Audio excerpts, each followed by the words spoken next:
Ça, c'est la deuxième partie de, n'est-ce pas, ce numéro spécial que j'ai fait, spécial présidentiel, avec sous le thème tout sauf bien. Alors, sur ma première sortie, je vous parlais tantôt de certaines raisons pour lesquelles vous devez voter utile pour, n'est-ce pas, arriver à l'objectif de tout sauf bien. Alors, je vais continuer en vous parlant, n'est-ce pas, des victimes de la corruption. Vous avez été un jour dans un bureau, vous avez été racketé par un, n'est-ce pas, fonctionnaire dans un bureau ou dans un poste public. Vous avez été racketé par un policier, un homme en tenue ou un militaire. Vous voulez que cela s'arrête. Vous avez subi une injustice venant d'un homme en tenue ou bien de ce qu'on appelle tout puissamment les gens qui sont au pouvoir, les pontes du régime. Vous avez été violenté alors que vous aviez raison. Vous avez subi de l'injustice. Par exemple,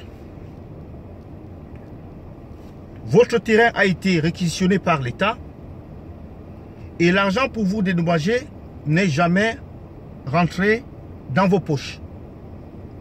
Malgré que l'État ait décidé de vous donner des montants. Je parle là des gens, par exemple, sur cet axe lourd ou bien l'autoroute Douala-Yaoundé, où il y a des riverains qui réclament toujours leur argent. Et beaucoup d'autres chantiers, comme des chantiers de ces stades, comme à Japoma, comme à le stade Olembe et consorts, où il y a des riverains qui jusqu'à aujourd'hui n'ont pas obtenu leur argent.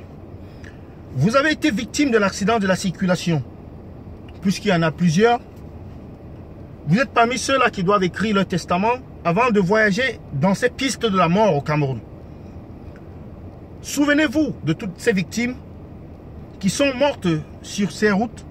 Souvenez-vous des écarts. Souvenez-vous de ces centaines de morts, de ce drame, de ce massacre qui a eu lieu à Ezeka.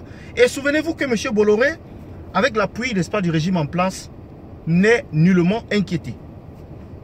Souvenez-vous de cette famille à qui vous envoyez de l'argent au Cameroun tous les jours pour, n'est-ce pas, jouer le rôle du service social ou alors un appui financier à ceux des vôtres qui sont là-bas et qui manquent de l'argent pour des soins médicaux. Souvenez-vous, n'est-ce pas, de toute cette marmaille de problèmes et pensez donc à la solution. C'est tout sauf pire.